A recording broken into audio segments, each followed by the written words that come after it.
Hi, I'm Kirk Hanson, Director of Forestry for the Northwest Natural Resource Group. We're in a stand in my family's forest that we call the Big Woods. Although it's only a 30-year-old Douglas fir plantation, it's growing on really productive soils, and the trees are quite tall for their age, and a lot of them have a surprisingly large diameter.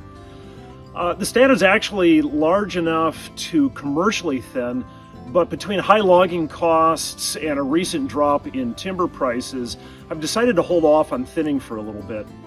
And instead, I'm pre-commercially thinning the stand by removing the small diameter, suppressed, and non-merchantable trees. And I thought this would be a good opportunity to show you some tree selection techniques, as well as some felling techniques for working in dense stands. Pre-commercially thinning typically refers to removing trees that are non-merchantable. And again, in this case, most of the trees here are merchantable, but I'll be going after the smaller diameter and non-commercially viable trees. This stand was clear-cut and replanted about 30 years ago at a standard management density of about 350 trees per acre. If all the trees were evenly spaced out, that'd be a tree about every 12 feet or so. There was a really high survival rate in this stand, and consequently the current stocking density is about 300 trees per acre. And that's a really high density for trees of this age.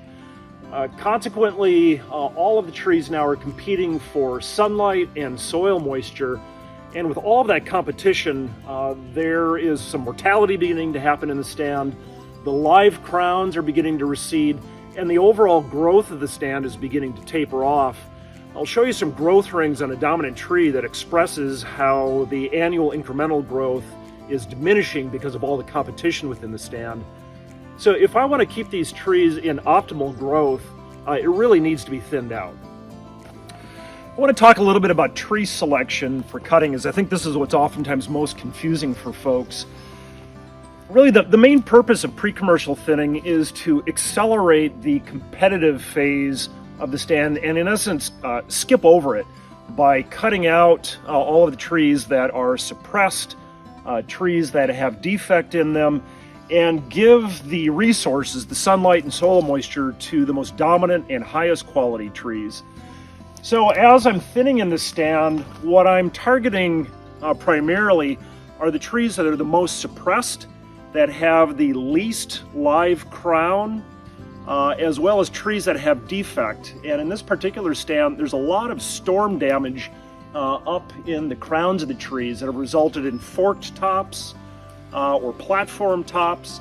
There's also some trees that have a spike knot. That's a branch that comes in at an acute angle and creates a knot inside the tree.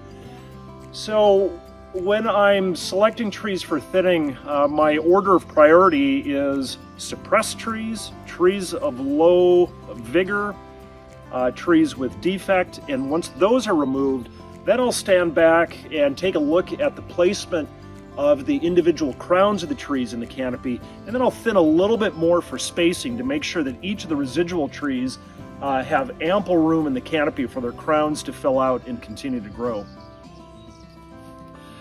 More important than the trees you remove are the trees you keep. In this case, the trees that I'm prioritizing for retention are the most dominant trees, the trees that have the largest live crown, as well as the straightest trees that have the best timber quality.